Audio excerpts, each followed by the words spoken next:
I have some updates behind the scenes and kind of live updates, and I thought, you know, perfect opportunity to let you in on them all. So I've been to see my doctor, or I've been to his practice, and the doctor kind of wasn't available.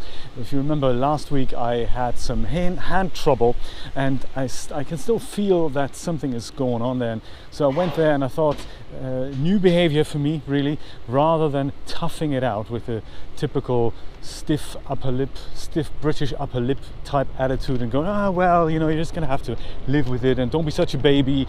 I thought, no, I'm gonna pull the plug on this and go see a doctor immediately before this thing has a chance to escalate. And I really want to make sure my hand is not going to suffer, or, you know, something more major is going to develop as a result. So I went to see her, and it really isn't anything dangerous. It's just a little bit of over exercising those types of movements that I've made there. It's more about pulling things with my two fingers up like this. And this is literally when I pick up items, or also, and this is something that Amir told me in a comment on my last video, very good point there, Amir, it's not so much my day job. I had immediately suspected my day job. That may not be the case. Amir said, well, perhaps you're doing something else, such as game controller, mouse type control, whatever it is you're doing. And it is true, I've looked at that behavior as well. It turns out that I've done a lot of game controlling things, so that also uses these two fingers. So thanks for the tip there. I didn't really take that into consideration.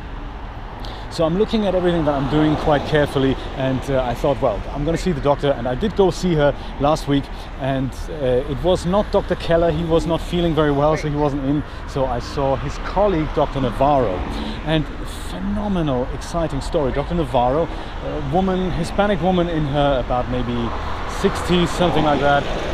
She said, so what can I do for you? I said, well, I've got some hand trouble.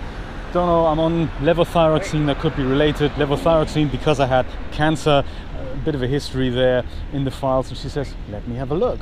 So we sit there, I kind of update her within 5 minutes while she reads through the paperwork. And she said, oh, what kind of cancer was it? And I said, colon cancer. Not good. But I survived. And she said, did you have chemo? I said, yeah, chemo, but it didn't work. I had 2 chemos, but didn't work. How about radiation? Yep, had radiation as well. Kind of didn't really work either so well. Worked okay, but didn't get rid of the problem. But I had immunotherapy, and that was the ticket. And she said, oh, and you had a colostomy as well? And I said, yeah, I had that as well. And she said, which hospital were you? And I said, well, Baptist to begin with, Baptist Hospital, and then at Mount Sinai. And she said, really, which oncologist do you have at Baptist? And I said, well, it is somebody called Dr. Ukar, who sadly then turned me away saying, we can't help you anymore after the first chemo failed. And she said, how exciting, she says, check this, I also had colon cancer, and I've also been to Baptist Hospital, and I've also seen Dr. Ukar, and he's helped me. And the FOLFOX that she got, the first chemotherapy that I had, which is the first line treatment for colon cancer in this day and age. It is not immunotherapy, sadly, but the first line treatment is a chemotherapy regimen called FOLFOX, using a drug called oxaliplatin and 5-FU, fluorouracil, I believe it's the chemical name for that. She said, I had that treatment under Dr. Ukar, and it cured me.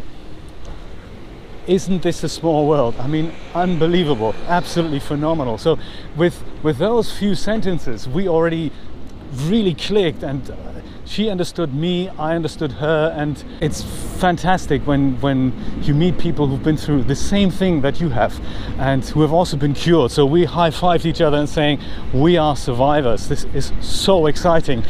And we talked about my hand, and she said, yeah, it's just a bit of over-exercise, and there was a bit of swelling there. And she said, take something like Bengay, that is heat rub cream. It's known as Deep Freeze in the UK, I believe. It's called Bengay here, or there's of course non-brand versions of this, and that just circulates blood flow into the hand. And she said, rest the hand Also put it into warm salt water and just do, you know, motions like that. And also take some Tylenol. Tylenol, of course, is paracetamol or acetaminophen, the brand name for that drug. So I did actually treat myself to some Tylenol, which I believe we had in the cupboard still, and took that for about a week. And she signed me off for 5 days. 5 days only. I would have loved it if it could have been 2 weeks or so, but it didn't happen. So, you know, 5 days it was. Today is my first day back at work. I'm just on my way there, cycling there now. And so that was one thing. But while I was there, I did a blood test, which is something that Dr. Keller had said I should be doing in February anyway. So I thought, hey, while I'm there, why don't I just go ahead and take care of that? So it was a few hours at the doctor's office, and the results have come back as of yesterday or day before, and there was a urine analysis which was perfect, so everything's good in my urine. That's very, very positive. There is also like the thyroid test that they did, and it reveals that the Synthroid I'm taking, Synthroid 1.5 micrograms, that is still not exactly enough. I think there's still a little bit of TSH still a little bit high. I think I can definitely live with this, but it's just one of those things to be aware of. It is still a little bit high. I think if Dr. Keller sees those results, he's probably going to insist on a slightly higher dose. I don't know what the next higher dose is. Probably going to be 1.75 micrograms of Synthroid. Don't know, could be, could not be, we'll see. What I have noticed though over the last month or so, which is probably since the new doses kind of kicked in, I have so much more energy. I feel so much more awake, and I'm less tired. I don't need that much sleep anymore, which is great. I've had a couple of days last month where I just woke up at 3 in the morning and I was just awake, and I don't really get that. Usually I'm just tired and I sleep late, and I go to bed early and I sleep late, and it's kind of this vicious circle, isn't it? If you do that, then it usually you just get used to it. But it's, with me, it was literally, I was just so tired all the time when I was not on Synthroid, and then, you know, recovering from the surgery and all that. I just thought that's normality, and I didn't really think that that was going to go away. And when I reached my kind of plateau on the lower dose of levothyroxine or Synthroid there, I thought, okay, my life's back on track, and it's great. I'm just looking at how alive am I and how well am I, and that was all, you know, that was enough for me, really. I just thought that's already a miracle. But with an increased, or let's just say with a correct level of thyroid hormones in your blood, my God, what a difference that makes. So the amount of mental energy and kind of stamina that I have is phenomenal. I'm really, really impressed by that. So that is something that I really treasure, that I think finally, for once, for the first time in my life, I think we've kind of looked at the thyroid hormones, and if that is what it takes to be my best, wow, that was a very easy fix, and $15 to $30 well spent a month. So that's another health update there. Another quick health update is that, do you remember my wisdom tooth extraction that I did at the other dentist, because that was covered instead of, it's the same dentist that wasn't covered there, but he was covered there, that kind of convoluted story. I keep getting invoices now, both from my insurance, who request about $500 for whatever reason, I'm not entirely sure, as well as from the dentist, whom I've already paid. You know, I've already paid them about $250, $280. I don't remember the exact figure. I've paid them there. They said the rest will be covered by the insurance. Now the insurance want more money, and the dentists also want more money. And I'm thinking, okay, that's bizarre. Because incidentally, the money that my dentist wants from me now, added up to what I've already paid them, is the same amount that the insurance say they want. So I think that's all very, very exciting news. Probably a mistake. Let's just hope, because otherwise the wisdom tooth extraction that I thought was going to be cheaper for me ends up costing me about, like, what, $1,200? Obviously not. I will do it myself next time. So that's all for the health updates now. So then there's other technical updates. I've done a lot of testing And I'm glad I did that, because there's just so many ways that you can do the same thing. So on one hand, I've been looking into and greatly rehearsing my approach to the upcoming DAZ Studio 101 lighting part of the series. So it is complex, because we have to talk about lighting in general, about parametric lights, mesh lights, as well as image-based lights. So that's complex to begin with, but we have to do that in two different render engines completely. So that's a lot to take in. Then we also have to talk about workflow about that.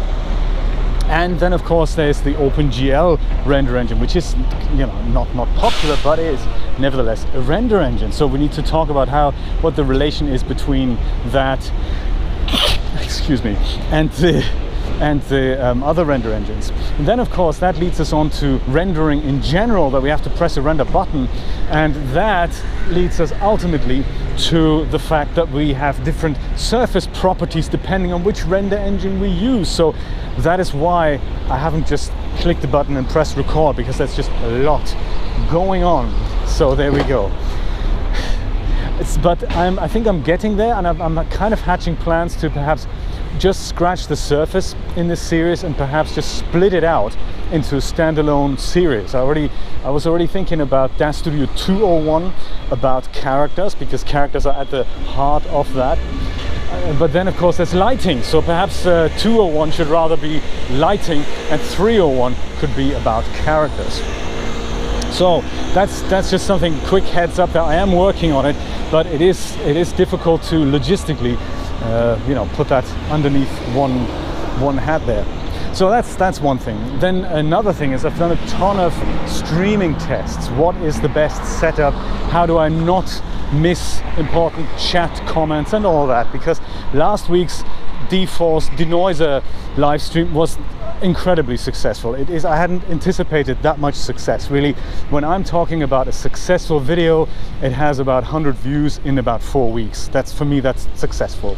And the unsuccessful videos are the ones that have about 20 views in about 4 weeks, you know? And I hadn't anticipated that the latest stream had about 500 views in the first 2 days, and that's phenomenally successful for me. It had a lot of comments, it had a lot of thumbs up, it had just a lot of community engagement and interaction. So that was another thing that I found amazing and very, very powerful. Great energy that we all brought to the table there. I really like that. And of course I want to build on that, and if it is something that's useful to my audience, then yes, I want to give you more of that. So I've found these two links also thanks to one of my chat participants there, one of my viewers, who's linked to his own document with 2 PDF files, which turned out to be by a community member, DAZ Studio community member, by the name of RGcincy, I think, RGcincy, and he's done a lot of tutorials on dForce, and he's made 3 PDFs. I'm going to link to that in the description here, and I'm currently browsing through them, and thanks to one of his topics, one of his descriptions, I was able to make a waving flag with DAZ Studio, something I had first tried to build in Blender to assign different surface properties, as surface-like material zones, but that's not necessary. We can do that with a dForce map, like a dForce kind of strength map, and in the next live stream I will show you how that works. It's going to be very exciting. There's a lot to talk about dForce. It seems to be a very popular topic, and if we can all share some knowledge about that, it will be just marvelous. So there we go. That's what's in the making, in the planning. I'm currently setting up a second stream during the week. My current idea is to do that on a Saturday. So we do the DAZ Studio stream on the Friday morning at 10 a.m.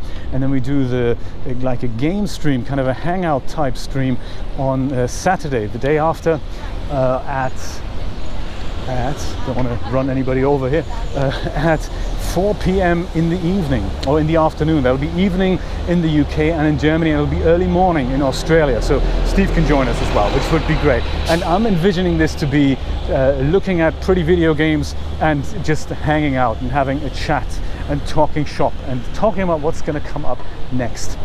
those types of things. That's all going on, and now I have to go to work. Thank you so much for watching. I will see you next time. Bye bye.